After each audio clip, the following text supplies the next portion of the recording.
makatwid, sa loob ng 4 na buwan, pagtatalunan ang nilalaman ng NEP na to at dito mapoporma, dito ma-exercise yung sinasabi nating power of the purse. Yes po, Kung tama. paano ilalatag talaga.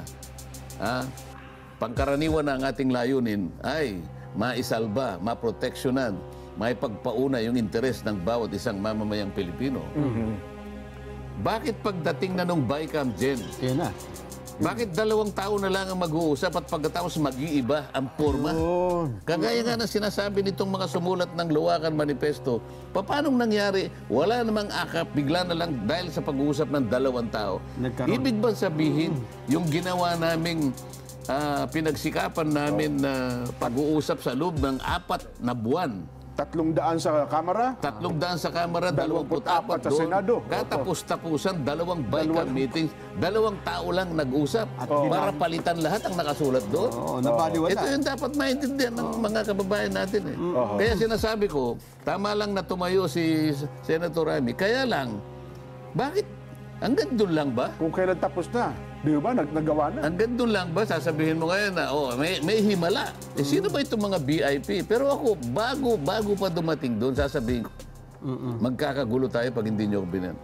Isipin mo, naghanap pa siya ng naghanap pa siya ng CCTV para malaman niya kung sino ba yung nag-attend. Kasi sa akin palagay ka niya, the BICAM report was ratified viva voce.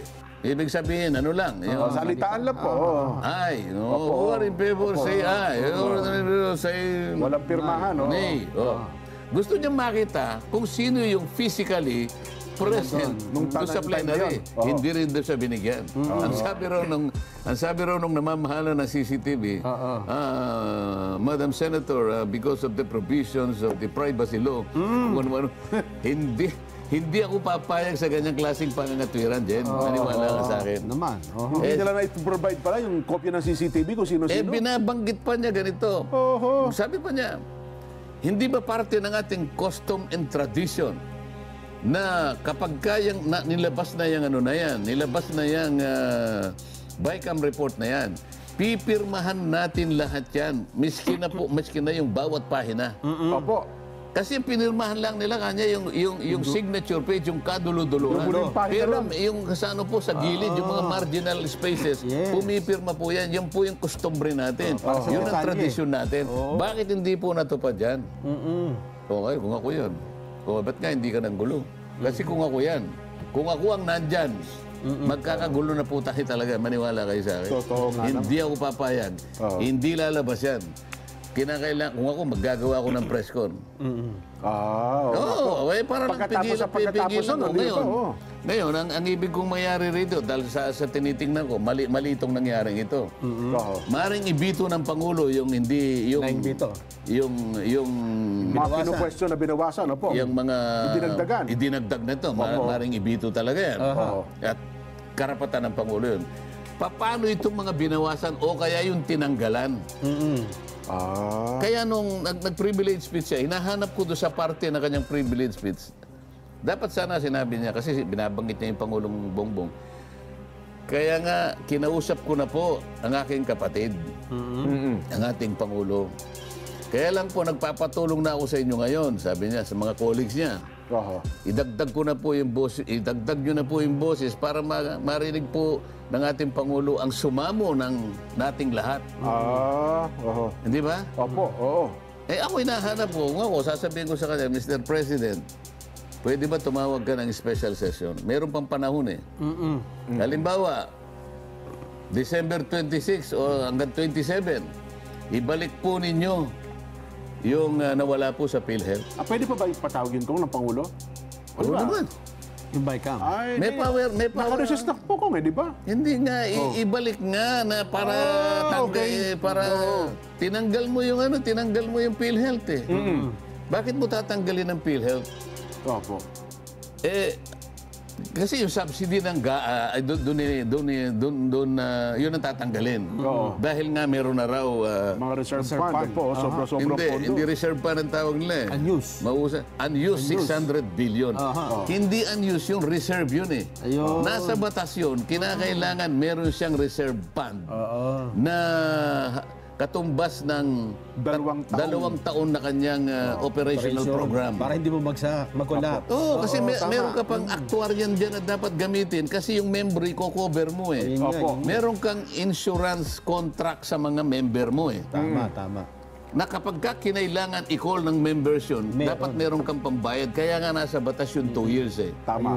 Ngayon, hindi mo po pwedeng galawin yun, Jen. Ayun. Kaya kailangan yung subsidy. Nandun lagi. Nandun. Saan mo kukunin yung ano? Paano yung sinasabi ng batas na merong nai-earmark mula sa alcohol at saka dun sa beverages? Oo. Para sa kanila. Alcohol and beverages 100%.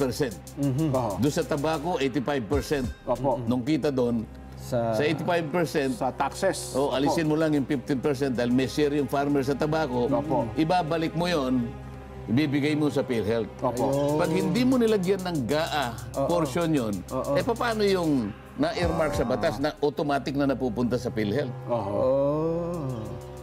Paano ngayon yun? Ibig mo sabihin, yun ang gagaling sa tabako, nanggagaling sa beverage at saka sa alcohol, hindi mo na ibibigay, nakalagay sa batas yun. Lalabag. Lalabag sa batas. Pero yun ata ko, parang given na ata yun eh. Yung mga Kaya nga, syntaxes, di ba? saan mo ilalagay? Kung aalisin mo yung GAA, doon mo kukunin eh.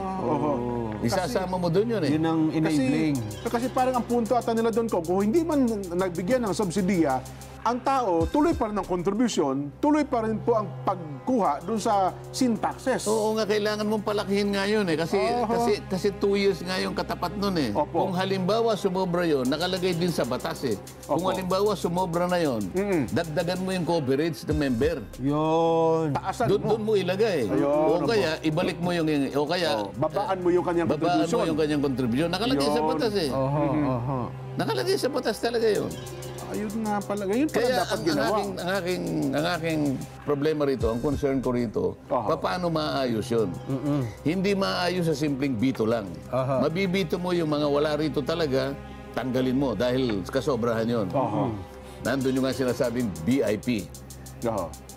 Various infrastructure projects. Kung bakit yun palagi doon nilalagay ang karamihan ng pondo.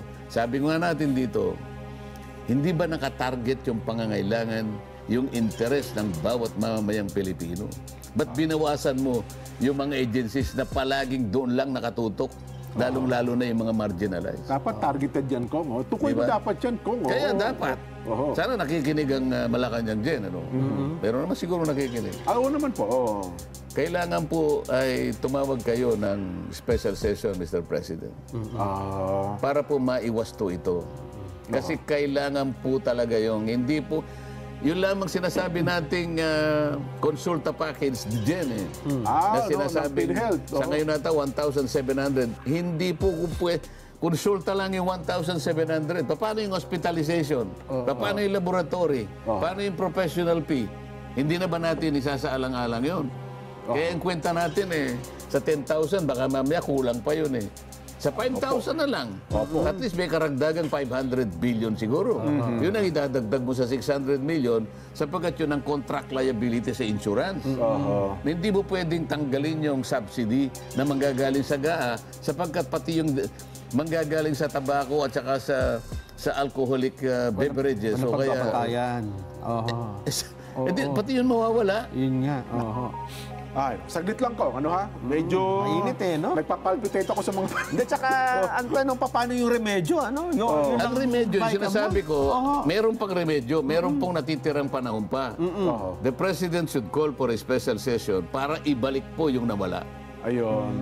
Hindi may babalik ng line veto yan, Kong. Hindi niya i-line veto, paano yung natanggal? Hindi niya may babalik. Dapat Wala siyang karapatang ibalik yun. Ayun. Ang Congress lang ang pwedeng magbalik. Dapat mag-BICAM. Kahit yung BICAM na lang, Kong, pwede ho yun. Hindi, i-recommit mo yung BICAM. Pagkatapos, mag-usap uli. I-revise. Kaya nga, kasi hindi naman magkakaroon ng marirecommit ang pagkatapos pagdidibatihan nila nang hindi nakasesyon ng Congress. Kaya ang kailangan mo, magtawag ka ng special session, Mr. President. Oho. Kaya pwede yung presidente. Kaya may naman. May pangapangyarihan. Kahit isang araw lang. Ibalik ninyo yung ibalik niyo yung PhilHealth. Bagay, may...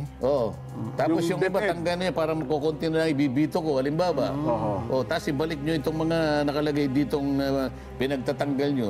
Itong DepEd, insertion na to, ibibito ko ito, halimbawa. Madali yun eh. Pero saan mo ilalagay pagka binito? Kaya nawala na. Ayun. Oo nga. 6.3 trillion pa rin ang budget. Yung total, hindi naman nababago yun. Ang ganun pala yung kung kasi kung magkano siya nabit doon sa part ng NEP, Yun na yun. hindi na bababa. Maliban na lang kung mag-iba-iba na lang kung saan paglalaan. Mag-iiba lang talaga. Pero yung kabuuan, yun pa rin talaga. Kasi nga, yung power of the force sa amin, kaya kami yung maglalatag. Allocate. Kaya may problema pa nga dyan yung pinipilit kong provision kasi sa saligang batas nakalagay.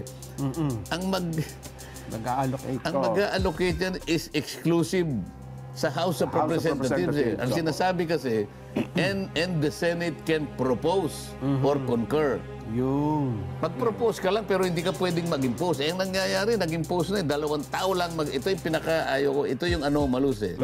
Bakit sa kabila ng pagtatalo namin ng 4 na buwan pagkatapos sa kadulu-duluhan, 2 tao na lang nag-usap at hindi rin alam ng membro ng BICAM kung ano yung pinag-usapan. Dapat pala magpaliwanag din dyan si Senate President Jesus Cordero. Tapos hanapin natin yung BICAM ba na sa saligang batas. Walang BICAM sa saligang batas. Palaging ganyan kasi yan nangyayari. Yan ang gusto ko sanang ayusin eh. Anyway, kung saglit lamang, higop lang ako ng mainit na kape. Magbabalik pa po ang Sa Ganang Mamamayan.